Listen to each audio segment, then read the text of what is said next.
I need you to immerse for 2 months sa mapipili ninyong orphanage. Nagaling ako sa foundation, Dad, para sa immersion ko. Immersion? Yeah, it's a school project. Sigurado ka na ba dyan?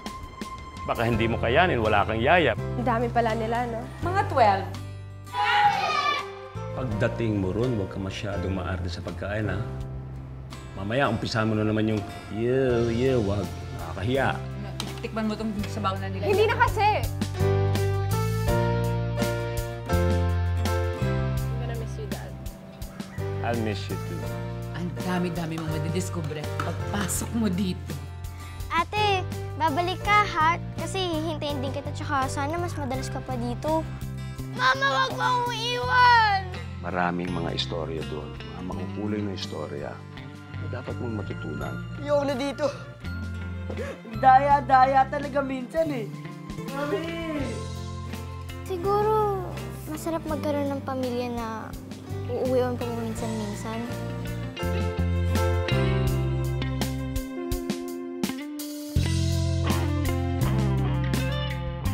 Eh, ganyan talaga dito. Maraming napapamahal sa mga bata. Naku, ikaw, I'm sure, mapapamahal ka sa mga bata.